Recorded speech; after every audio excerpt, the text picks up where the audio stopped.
Hey, this is Ryan from 60 Cycle Hum the Guitar Podcast. Today I'm going to have some fun playing around with the Spring Tank Reverb pedal by JHS. This thing is a bunch of fun. It's got a nice bouncy reverb trail with a little bit of a pre-delay click to it that gives you a nice vintage feel.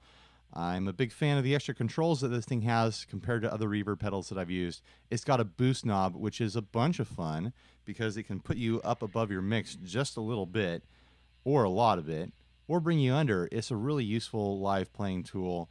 If you click on your reverb and you need to be above the mix, it's there to help you out. If you need to be super ambient and dark below the mix, you can dial that in too. It's just a great thing to have on a reverb, and now I wish all my other reverbs had it. So here's my dry signal. I've got a little bit of an overdrive coming from a DoD 250. And this is how much boost you can get off this thing.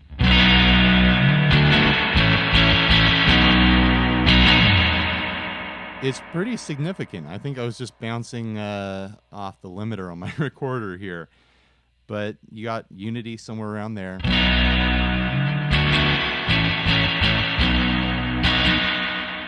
And of course you can go quieter.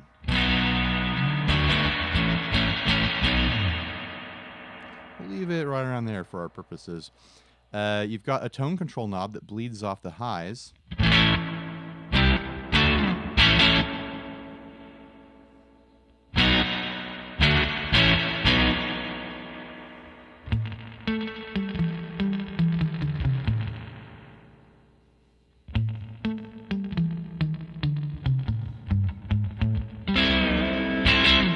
It's a nice thing to have. You've got two different mix controls that you can toggle between with a little split switch here, which is really great for live playing. You can have a really subtle sound and then blast off into a super saturated, big reverb sound.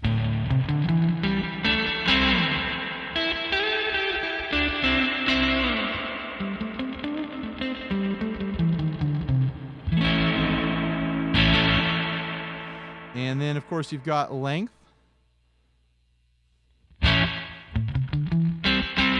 Super short, tile bathroom sort of delay. Middle of the road, kind of big room sound there. And then, of course, a cavernous, full-length reverb.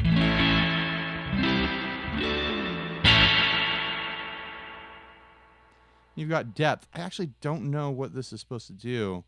Maybe it controls kind of like how big the room might be, like in a reverb simulation. But it does seem to just fill it out.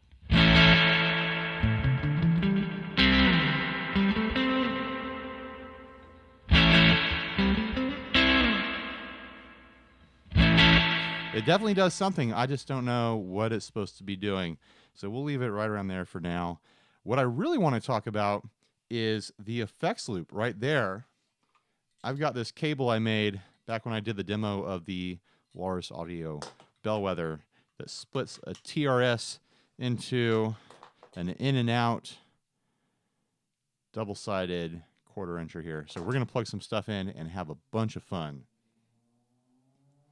Let's start out with some modulation from the Keeley Bubbletron. I'm a big fan of this pedal and the weird sounds it can make.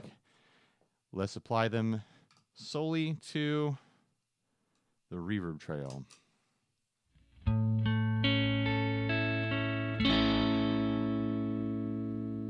Oh, I'm not plugged in all the way. There we go.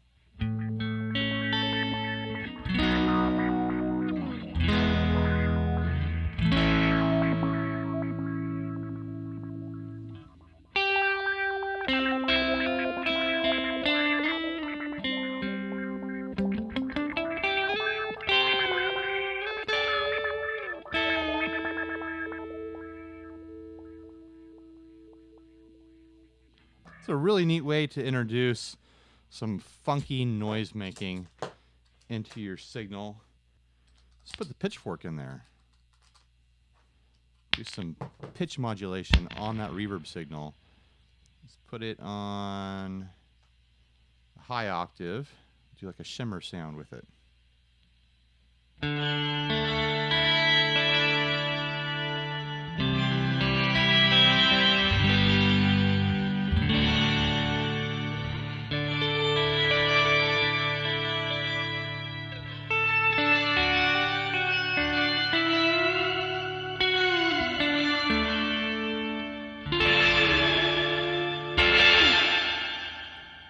put the low octave on as well.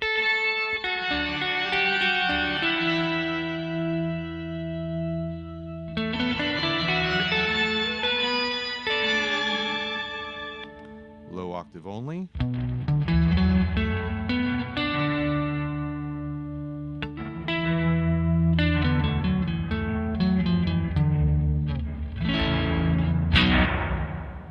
Pretty cool sound. Get weird and do a fifth. I think that's set to the fifth right now. There it is. We'll put the high and the low octave on.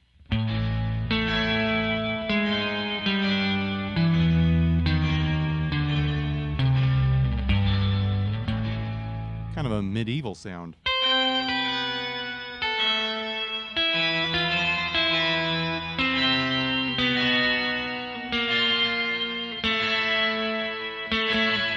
Perfect for a haunted castle.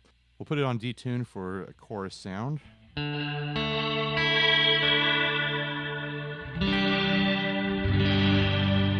That is lush.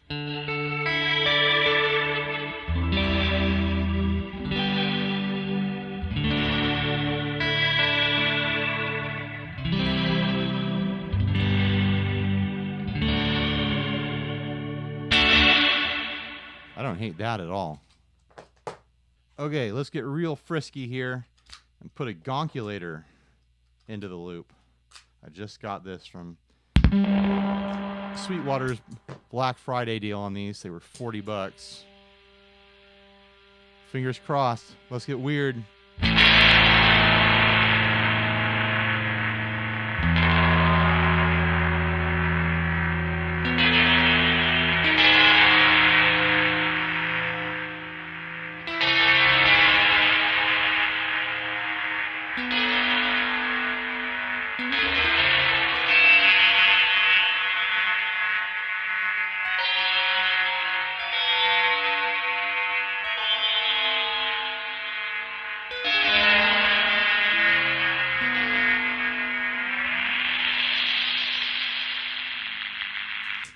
Man, what a useful sound. I think I'll use that all the time.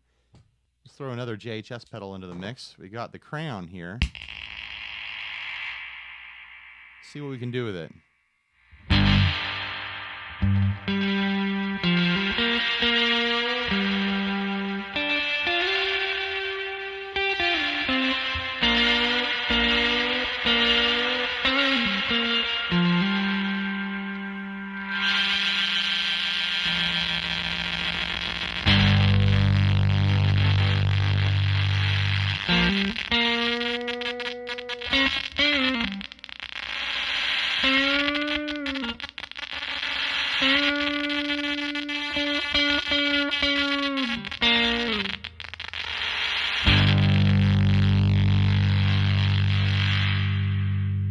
Light drive and turn it into a softer, warmer boost here.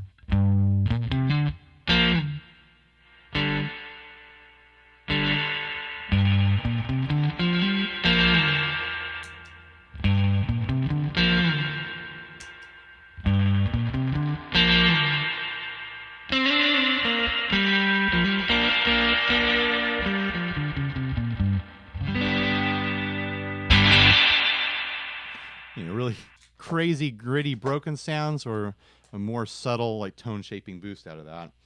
Man, here's one of my favorites. This is one of my favorite things to do with the loop in this pedal. To use a tremolo on it. And it's a really subtle sound when you're playing, but the moment you stop playing, that's when things get really interesting.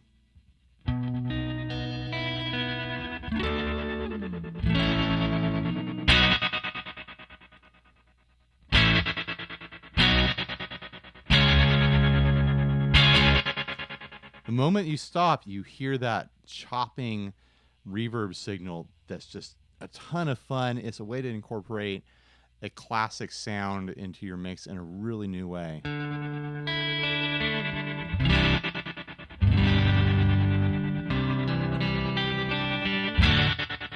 It's like you get the joys of a really heavy tremolo and a light tremolo at the same time, because when it's just behind your playing, it's really soft and really subtle, but the moment you stop playing, it just jumps out of that mix.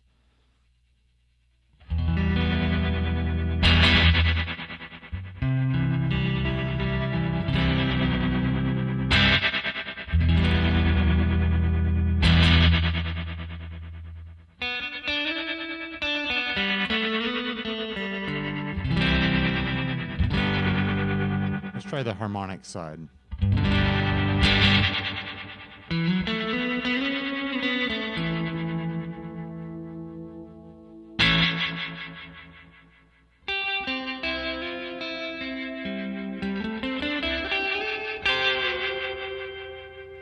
It's a pretty sound. Let's do the randomized monument mode here.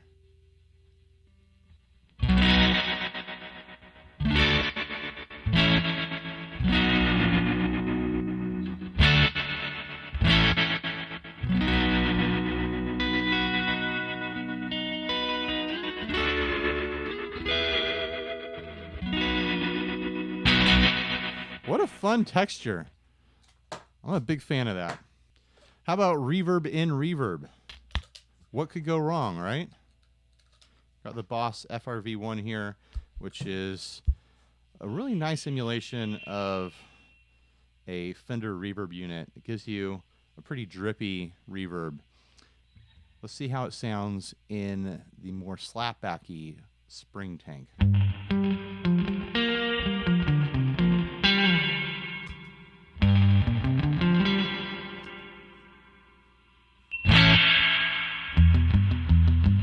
Kind of over the top.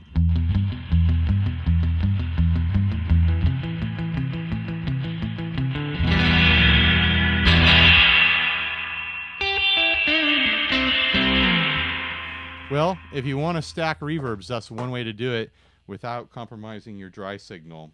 Let's do a chorus. We've got the Julia by Walrus Audio here. Really fantastic chorus. And vibrato.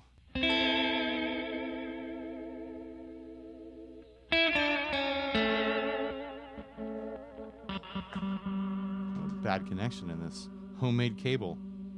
Should probably hit up Sinusoid and have them make me an official one at some point.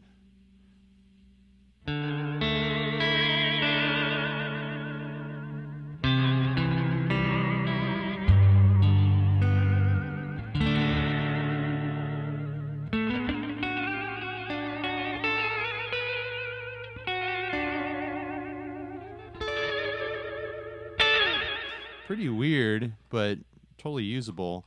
Let's go for a more classic chorus sound here.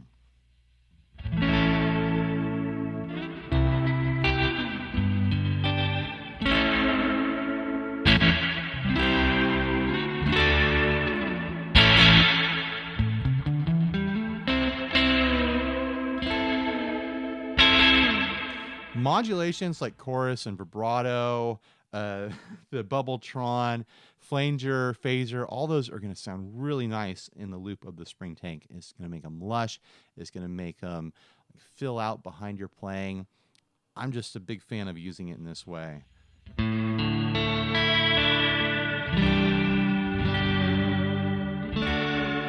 Really cool sounds you can get with this thing.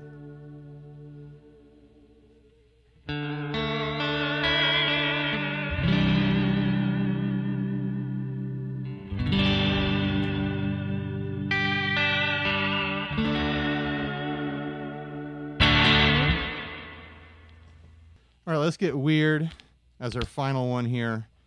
I'm going to have to force this jack in because it doesn't like making room for pancake plugs up there. Are you going to turn on?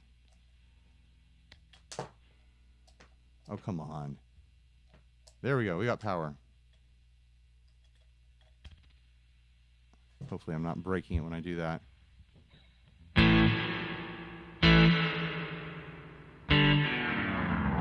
There we go. There's the weirdness I'm looking for.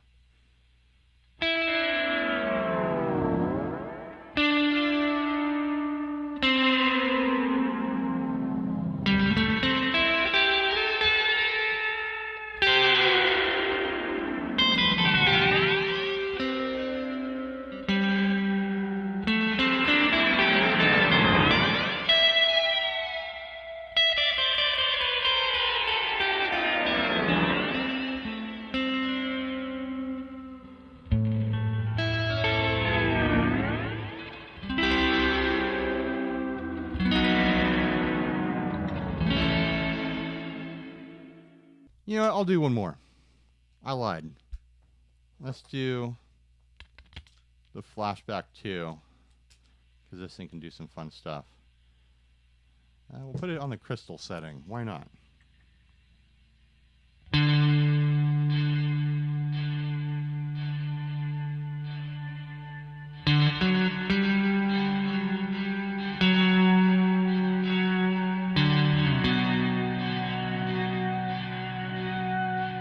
There's a reverse.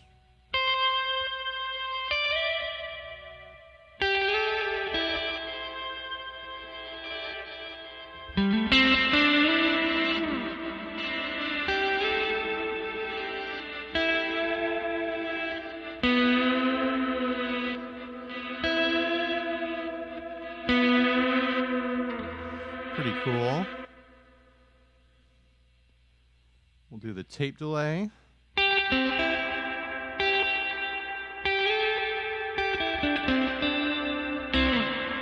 little bit too washy. How about analog?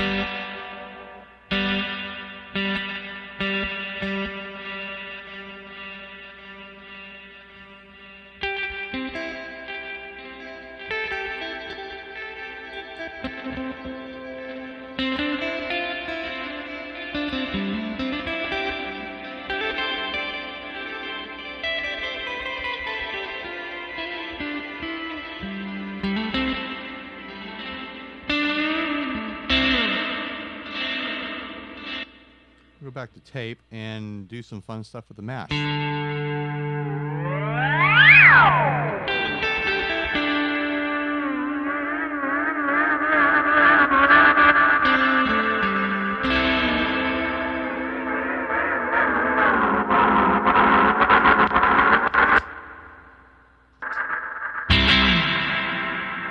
That was fun.